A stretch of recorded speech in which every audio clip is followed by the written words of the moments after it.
उमड़ते जज्बात episode 2 writer bye fictional निया। गौरव नित्या के कमरे में आया। अब कैसा महसूस कर रही हो? गौरव उसके पास ही बैठता हुआ बोला। ठीक हूँ मैं, और दुखी हूँ। लीजिए, नहीं मरी। मुझसे बहुत प्यार करती हो? हाँ। कितना? मरने की हद तक। नित्या अपने हाथ की कटी हुई कलाई को उसे दिखाते हुए बोली। मान गया कि मुझसे प्यार करती हो, पर मैं तुमसे प्यार नहीं करता। क्यों नहीं करते मुझसे प्यार? मैं अच्छी नहीं हूँ क्या? मुझे तुमसे कभी भी प्यार नहीं हो सकता है नित्या, जानती हो क्यों? क्यों? क्योंकि तुम सेल्फिश हो, और एक सेल्फिश लड़की से मैं प्यार नहीं कर सकता। सेल्फिश? मैं आपको प्यार करती हूँ और आप इसलिए आप मुझे ये बोल रहे हैं, तो हाँ, हूँ मैं सेल्फिश। मैं तुम्हें इसलिए सेल्फिश नहीं कह रहा कि तुम मुझसे प्यार करती हो, बल्कि सेल्फिश इसलिए कह रहा हूँ कि तुमने मेरे प्यार में झट से अपनी कलाई काट ली, बिना कुछ सोचे समझे। तुम्हारे मन में एक बार भी अपनी माँ का ख्याल नहीं आया। उनके पास तुम इकलौती सहारा हो। जानती भी हो कितनी कठिनाइयों से तुम्हें पाला है। लोगों के, समाज के ताने सुनते हैं। तुम्हें उनका प्यार नज़र नहीं आया। अगर तुम्हें कुछ हो जाता तो क्या करती, वह कहाँ जाती, सोचा था तुमने? तुमने बस 6 महीने का प्यार देखा और अपनी हाथ की नस काट ली। अपनी माँ के 20 साल के सेक्रीफाइस को तुम एक झटके में भूल गई।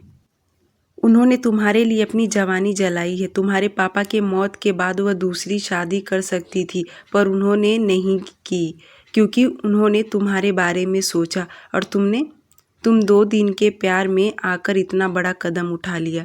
बहुत गलत किया नित्या तुमने। अब तुम खुद ही सोचो कि मैं कैसे एक सेल्फिश लड़की से प्यार कर सकता हूँ, जिसके लिए बस उसके जज्बात ही ज़रूरी हैं। बाकी किसी के जज्बात कोई मायने नहीं रखते, गौरव ने कहा। नित्या रोते हुए सब सुन रही थी। अब उसे अपनी गलती की रियलाइज़ हो गई थी कि वह कितनी गलत थी। सॉरी मुझे नहीं, अपनी माँ को कहो, और हो सके तो ये प्यार का पागलपन अपने दिमाग से निकाल दो और अपने उज्जवल भविष्य के तरफ गौर करो। नित्या ने रोते हुए अपनी गर्दन हिला दी। रो मत और बस अपना दिमाग सही जगह पर लगाओ, यानी कि पढ़ाई पर, और अपनी मेहनत से कामयाब हो जाओ तो मुझे बहुत खुशी होगी। माँ का सपना पूरा करो। गौरव उसके सिर पर हाथ रखकर बोला और वहाँ से बाहर चला गया। नित्या रोते हुए यही सोच रही थी कि कितना गलत कर गई थी वह। क्यों नहीं सोचा उसने अपनी माँ के बारे में। गौरव ने अच्छे से और एकदम सही तरीके से नित्या को समझा दिया था, और नित्या भी अब समझ गई थी। कुछ देर बाद जब कमला जी वापस घर आई तो उन्होंने गौरव से कहा, कुछ बताया? बोल रही है कि पढ़ाई का थोड़ा प्रेशर था, इसलिए वह सब किया। गौरव बात बनाता हुआ बोला। कमला जी को भी लगा कि शायद यही बात होगी, इसलिए वह मान गई और नित्या के रूम में आ गई। नित्या रो रही थी, पर उनके आने के बाद उसने अपने आंसू पोंछ डाले। बेटा, ज़्यादा स्ट्रेस मत लो पढ़ाई का। जब मन ना करे तो मत करो, जब तुम्हारा मन अच्छा हो तो करो, पर आगे से ऐसा कुछ मत करना। अगर तुम्हें कुछ हो गया तो मैं क्या करूँगी? एकमात्र सहारा तुम ही हो मेरा, कमला जी बोली। नित्या उनसे लिपटकर रोने लगी। नित्या को अपनी गलती का एहसास हो चुका था। उसने गौरव के तरफ से अपने जज्बातों को दबा दिया था और अपने फ्यूचर के तरफ ध्यान देने का मन बना लिया था, जिसके लिए वह कड़ी मेहनत से अपनी पढ़ाई में लग गई थी। ऐसे ही कुछ और महीने व्यतीत हो गए। एक दिन रात को गौरव ऑफिस से जब घर आया, उस समय नित्या आंगन में ही बैठकर पढ़ाई कर रही थी। उसके पास ही कमला जी भी महीने का हिसाब किताब लगा रही थी। पहले गौरव अपने कमरे में गया और कपड़े चेंज करके नीचे आ गया। आंटी, ये इस महीने का किराया है। गौरव कुछ पैसे कमला जी के तरफ बढ़ाता हुआ बोला। ठीक है बेटा, कमला जी ने पैसे ले लिए। आंटी, इस महीने से मैं कमरा खाली कर रहा हूँ, गौरव बोला। नित्या के जब गौरव की बात सुनी तो उसका मन बेचैन हो गया। कमला जी ने उसके तरफ देखा और बोली, क्यों बेटा, यहाँ कोई प्रॉब्लम है? नहीं आंटी, प्रॉब्लम वाली कोई बात नहीं है। दरअसल मैं गांव जा रहा हूँ। मम्मी पापा ने एक लड़की देखी है। अगले महीने शादी है मेरी। मैंने इसी शहर में एक फ्लैट खरीद लिया है, तो शादी के बाद वहीं पर ही शिफ्ट हो जाऊँगा फैमिली के साथ, गौरव बोला। बहुत अच्छी बात है ये तो, बहुत बहुत मुबारक हो, कमला जी मुस्कुरा के बोली। धन्यवाद आंटी, गौरव बोला और उसने नित्या की तरफ देखा, जिसके चेहरे का रंग उड़ चुका था। वह वहाँ से चला गया। नित्या ने खुद को कमला जी के सामने कंट्रोल किया और बोली, मम्मी मेरा काम हो गया है, मैं कमरे में जा रही हूँ, नींद आ रही है मुझे। 2 साल बाद नित्या बस का इंतज़ार कर रही थी कि तभी वहाँ पर एक गाड़ी आकर रुकी और उस गाड़ी से गौरव बाहर निकला। पूरे 2 साल बाद गौरव को देखकर नित्या की तो सांसें ही थम गई थी। तुम यहाँ क्या कर रही हो? अब बस का इंतज़ार कर रही थी। आओ तुम्हें छोड़ दूँ? छोड़ तो पहले ही चुके हैं आप, और कितना छोड़ेंगे? नित्या उदास होकर बोली और अपना मुंह दूसरी तरफ फेर लिया। कोई बात नहीं, आओ छोड़ देता हूँ, और वैसे भी अंधेरा हो गया है, गौरव उसका हाथ पकड़ के बोला। नित्या भी चुपचाप गाड़ी में बैठ गई। गौरव ने गाड़ी को नित्या के घर के तरफ मोड़ लिया। कैसी हो? अच्छी हूँ, ठीक हूँ और अपनी लाइफ अच्छे से काट रही हूँ। और आंटी कैसी हैं? ठीक है, नित्या गाड़ी से बाहर देखते हुए बोली। कॉलेज में पढ़ाना कैसा चल रहा है? आपको कैसे पता कि मैं पढ़ाती हूँ? एक दिन मंदिर में आंटी मिली थी तो उन्होंने बताया था। मुझे बहुत खुशी हुआ, गौरव गाड़ी चलाता हुआ बोला। नित्या कुछ नहीं बोली। थोड़ी देर चुप रहने के बाद नित्या ने उसकी तरफ देखी। आज भी वह बिल्कुल पहले जैसा ही था। हाँ, बस आंखों पर चश्मा लगाने लगा था, गोल फ्रेम का। आप कैसे हैं और कैसी चल रही आपकी शादीशुदा ज़िंदगी? अच्छी चल रही है। क्या नाम है आपकी बीवी का? उसका नाम भी नित्या ही है। तो वह नित्या इस नित्या की याद नहीं आने देती ना? तुम अभी भी वहीं अटकी हुई हो नित्या, बढ़ जाओ ना अपनी लाइफ में जैसे मैं बढ़ गया हूँ। गौरव ने गाड़ी साइड में रोका और उसकी तरफ देखकर बोला। बेबी? नहीं, अभी नहीं है। क्यों नहीं है? शादी को तो 2 साल हो गए आपकी, बेबीज तो होने ही चाहिए थे। वह हमारा पर्सनल मैटर है, हम अभी नहीं चाहते तो नहीं किया, गौरव अपनी आंखों से चश्मा हटाता हुआ बोला। वह मुझसे ज़्यादा अच्छी है? हाँ। मुझसे भी ज़्यादा हसीन है? हाँ। अच्छा लगा जानकर। खैर आप छोड़ दीजिए मुझे घर जल्दी से। नित्या अपनी आंखों में आई नमी को छुपाते हुए बोली। गौरव ने उसकी आंखों की नमी देख ली थी। उसने उसका चेहरा अपनी तरफ घुमाया। उसकी आंखों की रुकी नमी अब आंसू बनकर बाहर उतर आई। क्यों खुद को तड़पा रही हो? मत करो ये सब। तुम्हें ऐसे दर्द में देखकर बहुत गिल्टी फील होता है मुझे, गौरव ने कहा, और उसे पता भी नहीं चला कि वह उसके करीब आ गया है। नित्या ने जब गौरव को खुद के इतने करीब देखा तो वह खुद को और कंट्रोल नहीं कर पाई। उसने अपने होंठ उसके होंठ पर रख दिए और चूमने लगी। गौरव सुन्न सा रह गया। उसने उसको खुद से दूर किया पर नित्या ने उसका कॉलर पकड़कर और वापस से उसे चूमने लगी। कुछ देर में वह अकेली ही उसे चूमती रही पर एक वक्त बाद गौरव भी उसे चूमने लगा था। उसके दिमाग में था कि वह बहुत गलत कर रहा है पर 2 साल पहले की तरफ आज भी वह नित्या के साथ अपने जज्बातों पर काबू नहीं रख पाया। गौरव के हाथ नित्या के शरीर पर हरकत करने लगे थे। दोनों बेकाबू होकर पागलों की तरह एक दूसरे को चूम रहे थे। नित्या तो कब से प्यासी थी और गौरव के प्यार की वह आज अपनी इस प्यास को बुझाना चाहती थी। उसने गौरव के शर्ट के बटन खोलना शुरू किए थे कि नित्या का फ़ोन टून टून उठा। दोनों जैसे होश में आए। गौरव जल्दी से उससे दूर हुआ। नित्या ने अपने पर्स से फ़ोन निकाला। कमला जी फ़ोन कर रही थी। उसने खुद के सांसों पर काबू किया और फ़ोन उठाया। हाँ मम्मी। बेटा कहाँ रह गई? कमला जी चिंता करते हुए बोली। बस मम्मी आ ही रही हूँ, आप चिंता मत कीजिए, नित्या बोली और फ़ोन रख दिया। चलिए मम्मी चिंता कर रही है, नित्या शर्मिंदगी से बोली। गौरव ने गाड़ी स्टार्ट किया। अब दोनों एकदम चुप हो गए थे। गौरव ने नित्या के घर के बाहर गाड़ी रोकी।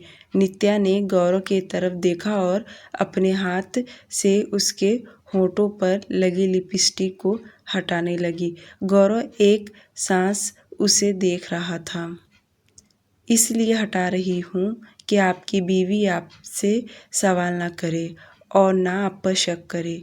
और थैंक यू मेरी लाइफ में एक और खूबसूरत पल जोड़ने के लिए, नित्या ने गौरव के होठों पर प्यार से उंगली फेरते हुए कहा। गौरव बस उसे एकटक देखे जा रहा था। आप अपनी बीवी को भी ऐसे ही चूमते हैं क्या? जैसे हमारे बीच उस रात को जो हुआ था वैसे ही आप अपनी बीवी के साथ भी हर रात करते हैं। ये क्या बेशर्मी है नित्या, सोच समझ कर बोलो कि तुम्हारे सामने एक लड़का है। गौरव डांटने वाले अंदाज में बोला। हमारे बीच सब खुला है। अब बताइए कि क्या आप अपनी बीवी के साथ भी वह सब करते हैं, उतना ही प्यार वैसे ही छूते हैं हर रात? हाँ। खुश हैं आप अपनी बीवी से? हाँ खुश हूँ अपनी बीवी से, उसके जिस्म या रूह से, दोनों से वह मुझे खुश रखती है। तो आज आपने मुझे क्यों चूमा? क्यों आप के हाथ मेरे शरीर पर बेकाबू थे? आपने तो कभी मुझे प्यार भी नहीं किया। मुझे थप्पड़ लगाना चाहिए था ना, और बोलना चाहिए था कि मैं शादीशुदा हूँ और अपनी बीवी से प्यार करता हूँ, पर आपने तो ऐसा कुछ भी नहीं कहा। मेरा चूमा आपको अच्छा लगा? मुझे तुमसे कोई बात नहीं करनी है और मेरी ही गलती है कि मैंने तुम्हें घर तक छोड़ने का सोचा। अब जाओ यहाँ से, मुझे घर जाना है, मेरी बीवी मेरा इंतज़ार कर रही होगी। गौरव अपना चेहरा दूसरी तरफ करके बोला। गौरव की आखिरी लाइन नित्या के दिल में टीस उठ गई और बिना कुछ कहे गाड़ी से उतरी और घर में चली गई। नित्या के जाने के बाद गौरव अपना सर झटका और गाड़ी स्टार्ट करके घर चला गया। नित्या सीधे अपने कमरे में आई और अपना पर्स गुस्से में बेड पर पटका और जल्दी से बाथरूम में घुस गई। उसने शॉवर ऑन किया और वहां खड़ी होकर भीगने लगी और अपने मुंह पर हाथ रखकर रो पड़ी। खुलकर रोने के बाद नित्या का मन हल्का हो चुका था। वह कपड़े बदलकर बाहर आई। कमला जी खाना बना रही थी। नित्या वहीं आ गई और बोली, कितनी बार कहा है मम्मी कि मत किया कीजिए काम, मैं सब खुद से कर लूँगी। बेटा तू भी तो थक जाती है पूरा दिन, इसलिए मैंने सोचा कि खाना ही बना दूँ। कोई नहीं थकती हूँ मैं, आप बाहर जाइए, मैं खाना बना कर आती हूँ। नित्या कमला जी को बाहर भेजती हुई बोली। कमला जी मुस्कुरा के बाहर चली गई। नित्या जल्दी से खाना बनाया। उसके बाद दोनों हॉल में ही बैठकर खाना खाने लगी। तभी नित्या कुछ सोचकर खाते हुए बोली, मम्मी आप बोलती हैं ना कि शादी कर लो, तो अब मैं तैयार हूँ, करवा दीजिए मेरी शादी। सच्ची बेटा? हाँ मम्मी, ठीक है, मैं कल ही पंडित जी से बात करती हूँ, उनके पास ज़रूर कोई रिश्ता होगा। पिछली बार मंदिर गई थी तब बता रहे थे। कमला जी खुश होकर बोली। नित्या कुछ नहीं बोली। खाना खाने के बाद नित्या ने बर्तन साफ किए और अपने कमरे में आ गई। वह बेड पर लेट गई और आज के बारे में सोचने लगी। एक बार फिर से आज वह गौरव के सामने बेकाबू हो गई थी। उसे खुद पर गुस्सा भी आ रहा था कि क्यों, जब उसे पता है कि अब गौरव उसका नहीं है और शायद कभी था भी नहीं, वह क्यों पागलों की तरह उससे प्यार करती थी। उसने रोते हुए अपने मुंह पर हाथ रख लिया। कितना दर्द हो रहा था उसे अपने दिल में, ये वही जानती थी। खुद के प्यार को किसी और के साथ सोचने पर भी नित्या तिलमिला मर रही थी। वह रोते रोते ही सो गई। अगले दिन नित्या तो कॉलेज चली गई थी और कमला जी मंदिर चली गई। शाम को जब दोनों खाना खा रही थी तभी कमला जी खुश होकर बोली, तेरे लिए एक रिश्ता देखा है, बहुत अच्छा लड़का है और इकलौता है अपने माँ बाप का। बात कर लीजिए फिर। बात तो मैंने कर ली है, वह तुझे देखना चाहते हैं। संडे को बुला लीजिए। नित्या ने खाने को बीच में ही छोड़ा और उठकर रसोई में चली गई। संडे वाले दिन नित्या को देखने लड़के की माँ संतोष जी और लड़के के पापा महेश जी आए। दोनों को नित्या बहुत पसंद आई। आपसी सहमति से कमला जी, संतोष जी और महेश जी तीनों में 1 महीने बाद शादी होनी तय की, वह भी एकदम सादे तरीके से मंदिर में। शादी की तैयारियों में पता ही नहीं चला कि कब 1 महीना बीत गया। नित्या बेमन से सब कर रही थी। शादी वाले दिन सुबह नित्या ने एक लाल रंग की साड़ी पहनी। कुछ गहने जो कमला जी ने उसके लिए बनवाए थे, बहुत प्यारी लग रही थी वह। कमला जी उसके कमरे में आई। बेटा, हो गई तैयारी? हाँ मम्मी, बहुत प्यारी लग रही हो, कमला जी उसे नज़र का टीका लगाते हुए बोली। फिर दोनों मंदिर के लिए निकल गई। जब वह दोनों वहां पहुंची, वहां पहले से संतोष जी, महेश जी और उनका बेटा मौजूद था। नित्या नीचे सिर झुकाए बैठी थी। उसने तो एक नज़र अपने होने वाले पति तक को नहीं देखा। करीब 2 घंटे बाद शादी संपन्न हुई। फिर सभी संतोष जी के घर आ गए। नित्या को कमरे में बिठा दिया और बाकी सब बाहर बैठकर कुछ बातें करने लगे। कुछ देर बाद कमरे में कमला जी आई और नित्या के सिर पर हाथ रखकर बोली, बेटा अब मैं चलती हूँ, अपना ख्याल रखना और अपने जीवन की एक नई शुरुआत, वह भी पूरे मन से।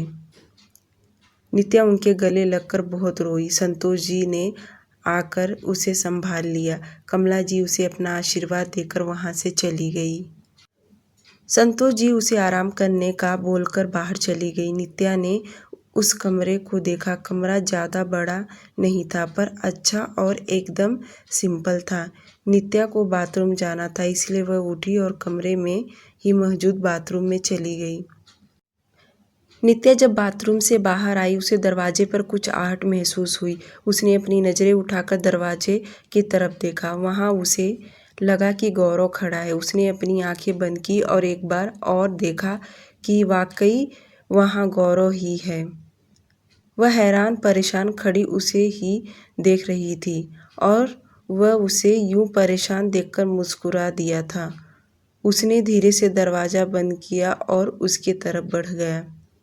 वह अभी भी वहीं बाथरूम के दरवाजे पर खड़ी एक सांस उसे ही देख रही थी। नित्या को लग रहा था कि वह अपने पति में गौरव को इमेजिन कर रही है, इसलिए कि आज भी गौरव का प्यार उस पर हावी था। पर वहाँ सच में गौरव ही था। वह उसके करीब आकर खड़ा हो गया और अपना हाथ उसकी खुली कमर में डाला और उसे खुद से सटा लिया। नित्या की तो नज़र गौरव के चेहरे से ही नहीं हट रही थी। अब बताओ मेरा बनकर कैसा लग रहा है नित्या? गौरव उसके होठों से बस 1 इंच दूरी ही था। आप नित्या को समझ नहीं आ रहा था कि वह कोई सपना देख रही या हकीकत है। गौरव ने मुस्कुराने से उसके होठों को अपने होठ से छुआ। नित्या ने इस एहसास से ही अपनी आंखें बंद कर ली थी। यह वही था, गौरव ही था। वह बखूबी पहचानती थी उसके लम्स के एहसासों को उसने सालों तक अपने अंदर बसाया हुआ था, कभी मिटने नहीं दिया। गौरव जब उसके होठों से दूर हुआ तो उसने अपनी आंखें खोली। वह उसके तरफ देखकर बोली, आपकी तो शादी हो गई थी, तो ये सब क्या है? हाँ, मेरी शादी हो गई थी, वह बात अलग है कि आज रीति रिवाजों से हुई है। गौरव उससे दूर होता हुआ बोला, मैं कुछ समझी नहीं। सॉरी नित्या, मैंने झूठ बोला था कि मेरी शादी हो गई है, जबकि मैं 2 साल पहले तुम्हारा ध्यान अपने ऊपर से हटाना चाहता था। मैं चाहता था कि पहले तुम पढ़ो और कामयाब हो जाओ। मेरी कोई शादी नहीं हुई थी, क्योंकि मैं उस रात के बाद ही तुम्हें अपनी पत्नी मान चुका था। पर मैं बिल्कुल नहीं चाहता था कि तुम्हारा ध्यान डाइवर्ट हो, इसलिए मैंने तुमसे कुछ दिन दूर जाने का फ़ैसला किया। और उस दिन जब मैंने तुम्हें घर छोड़ा था तो मुझे पता लग गया था कि तुम अभी भी मुझसे प्यार करती हो। इसलिए मैंने कमला आंटी को बात की हमारे रिश्ते की, बाकी तुम तो जानती ही हो। गौरव दूसरी तरफ मुड़कर बोला, आपने क्यों किया ये सब गौरव? नित्या रोते हुए बोली, क्योंकि मैंने देखा था तुम्हें भटकते हुए और यही रास्ता था मेरे पास। मैंने देखा था कि आंटी कैसे तुम्हें पालती है, और अगर उन्हें ये पता चला कि उनकी बेटी ये सब कर गई है तो तुम ही सोचो कि क्या गुजरती उन पर। गौरव की बात सुनकर नित्या कुछ नहीं बोली और वहीं बेड पर बैठकर रोने लगी। गौरव को बिल्कुल भी अच्छा नहीं लग रहा था उसका रोना, पर यह बात तो नित्या भी मानती थी कि वह तो भटक गई थी गौरव के प्यार में आकर। हर वक्त उसका ही ख्याल रहता था, जिस वजह से वह अपनी पढ़ाई पर भी ध्यान नहीं दे पाती थी। जो हुआ सो हुआ, अब एक नई शुरुआत करते हैं। गौरव उसके पास बैठा और उसके दोनों कंधों से पकड़कर बोला। नित्या उसके गले लग गई। रात का समय। संतोष जी डिनर तैयार किया और उसके बाद सबको सर्व किया। नित्या कमरे में बैठी थी तो उन्होंने उसका खाना प्लेट में रखा और कमरे में आ गई। मम्मी जी आप? नित्या बोली। हाँ बेटा, तुम्हारा खाना लेकर आई थी। अरे मम्मी जी, आपने क्यों तकलीफ़ की? मुझे बुला लिया होता, मैं बना देती खाना। कोई बात नहीं, आज मैंने बना दिया है, पर कल से अपनी जिम्मेदारी संभाल लेना। संतोष जी हंसकर उसके सिर पर अपना हाथ रखकर प्यार से बोली। जी मम्मी जी। नित्या भी मुस्कुरा दी। अच्छा तुम खाना खाओ, मैं आती हूँ। संतोष जी वहाँ से चली गई। नित्या ने खाना खाया और फिर बर्तन लेकर रसोई में आ गई, जहाँ संतोष जी काम कर रही थी। लाइए मम्मी जी, ये काम मैं कर देती हूँ, आप जाइए और आराम कीजिए, नित्या प्यार से बोली। अरे नहीं बेटा, आज तो तुम आई और ऐसे नई नवेली दुल्हन से काम करवाना अच्छा नहीं लगता है। मैं आपकी बेटी हूँ, अब बेटी से तो काम करवाएंगी आप। अच्छा ठीक है, संतोष जी हंसकर बोली और वहाँ से अपने कमरे में चली गई। सारा काम तो संतोष जी ने कर ही दिया था। जो थोड़ा बहुत था नित्या वह किया और अपने कदम गौरव के कमरे के तरफ बढ़ा दिए।